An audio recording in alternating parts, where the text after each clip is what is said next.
Bonjour les passionnés d'horlogerie.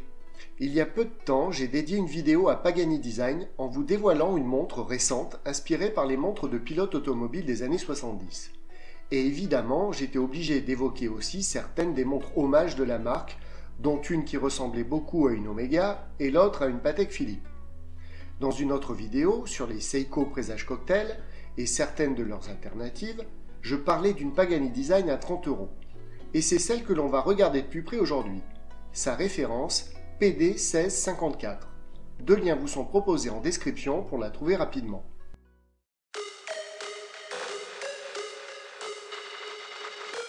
Si Pagani Design a tendance sur beaucoup de modèles à faire des copier-coller de montres haut de gamme ou de luxe en modifiant un peu ceci ou un peu cela, ici Pagani s'inspire de plein de modèles différents pour ensuite s'en éloigner.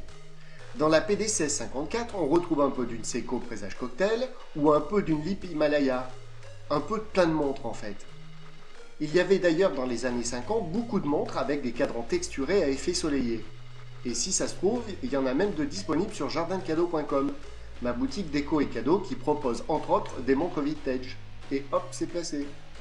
On ne peut donc pas dire que Pagani Design a ici reproduit tel ou tel modèle en particulier. Mais peut-être que je me trompe car je ne connais pas toutes les montres existantes sur Terre. Si vous avez des infos sur le sujet, n'hésitez pas à poster un commentaire.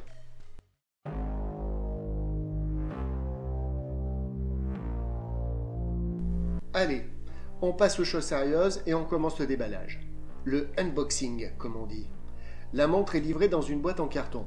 Les dimensions sont plus que contenues et a priori il n'y aura pas de papier bulle ou de calage vu la taille du carton principal. Après avoir enlevé 10 kg de scotch et cassé 3 lames de cutter, bon c'est clair j'en rajoute un peu, on découvre une boîte noire. On la sort et on s'aperçoit qu'elle n'est pas si mal que ça, avec son grainage assez classe et les inscriptions du logo et de la marque en relief doré. Une fois ouverte, apparaît un rectangle de mousse de protection. Une fois enlevé, c'est au tour d'un chiffon bleu siglé Pagani Design de faire son apparition. On voit la montre dans un sachet plastique, mais on s'attarde sur des papiers insérés sur le côté de la boîte. Il y a une carte de garantie, pas remplie, donc qui ne sert pas grand chose. Et pour en terminer avec ce qui nous intéresse le moins, on trouve un manuel d'utilisation tout en anglais comme souvent. Et enfin, on passe à la montre qui est placée sur un morceau de mousse tout rabougri. On découvre finalement la montre une fois le sachet plastique enlevé. Et là, bonne surprise.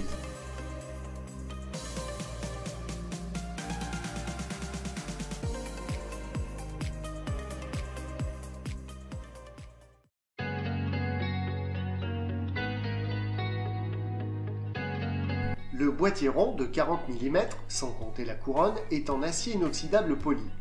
La version dorée testée, à ce niveau de prix, doit certainement être revêtue d'un PVD ou d'un plaquage, si vous préférez, qui doit être assez fragile. Si vous choisissez les versions classiques aspect acier, je pense que vous aurez moins de soucis dans un avenir proche si vous avez tendance à ne pas être du genre précautionneux. Le corne à corne est de 46 mm et l'épaisseur de 10,7 mm. Sur le côté, la couronne est signée du logo Pagani. À l'arrière, le fond de boîte clipsé indique Stainless Steel, Water Resistance en mètres et on peut voir le logo de la marque Pagani Design ainsi que la référence du modèle PD1654 surmonté du mot sport. Une bizarrerie je trouve quand on sait que la montre est plutôt de style habillé. Bref. Concernant le verre, si certains revendeurs n'hésitent pas à dire qu'il est de type saphir, il paraît peu probable qu'il le soit réellement sur une montre à ce tarif, même si on sait que beaucoup de montres chinoises, à environ 50 € le sont. Mais on est quand même 50 ou 60% plus cher. Les deux Tandorio à 50 ou 55 € car les prix fluctuent, testés il y a quelques temps sur la chaîne, avaient par exemple réellement des verres de type saphir. D'ailleurs, quand on regarde la fiche produit de ce revendeur Pagani, le verre est ici de type Hardex, ce qui est à mon avis largement suffisant pour ce style de montre dite dress watch ou habillée. Car le Hardex est quand même supérieur au minéral ou à l'acrylique standard. Et pour une montre du dimanche, c'est tout à fait cohérent. Mais en gros, avant d'acheter des produits chinois, de manière générale, il vaut mieux regarder différentes fiches articles de différents revendeurs avant de mettre le produit dans son panier. Dernière chose concernant le verre, je me demande s'il n'a pas subi un traitement anti-reflet, car par rapport à d'autres montres, je trouve qu'il offre une meilleure lisibilité. Mais ce n'est qu'une supposition et certainement une ânerie, car à ce prix, je pense que ça serait en plus mentionné par les revendeurs.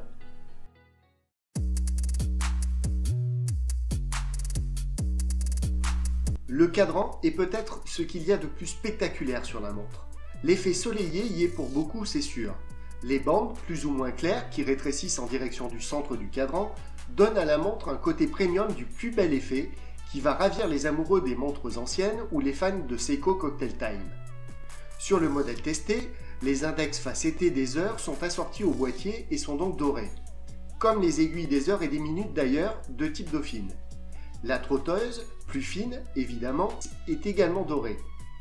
De petits points noirs sont peints pour indiquer les minutes, et ces indices prennent des formes différentes lorsque l'on penche la montre dans certaines directions, car il y a une certaine distorsion au niveau du verre.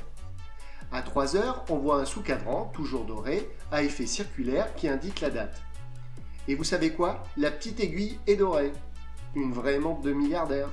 Et pour en finir avec le cadran, on peut voir à 12 heures le logo et le nom de la marque. À 6 heures est marqué Water Resistant, 10 bars 100 mètres, et encore en dessous, de chaque côté de l'index 6 heures, est indiqué Japan Movement.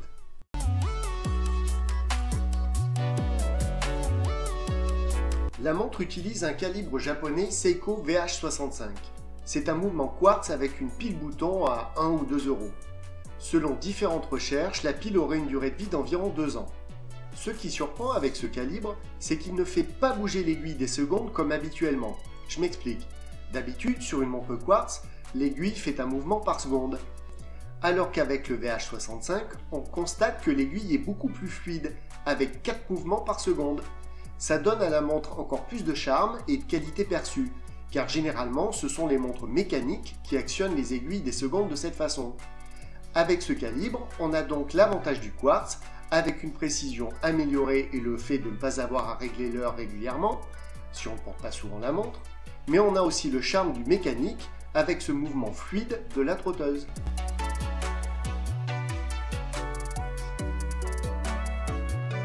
Le bracelet en cuir marron est pour tout dire assez raide. Peut-être qu'il s'y fera, comme on dit, au fil du temps. Et l'entrecorne de 20 mm vous permettra de le changer facilement s'il ne vous plaît pas, car c'est une taille standard. Par contre, Pagani n'a pas oublié les petits détails qui plaisent aux amateurs de montres. La boucle logotée Pagani Design et l'inscription du nom de la marque et encore du logo dans la doublure intérieure du bracelet font impression. Et la boucle ardillon, et vous savez quoi? Dorée, bien entendu.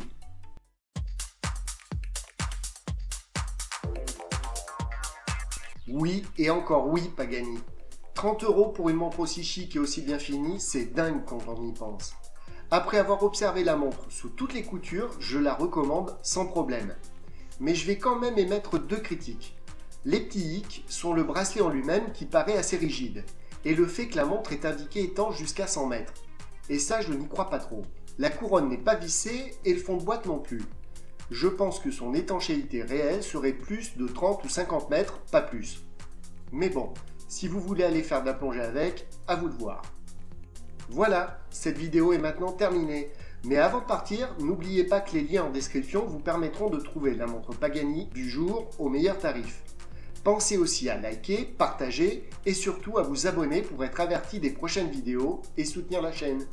Et si vous aimez les montres vintage, réellement anciennes, sachez que vous pouvez vous rendre sur jardindecadeaux.com, une boutique déco et cadeaux qui propose entre autres des montres des années 50 jusqu'aux années 90-2000.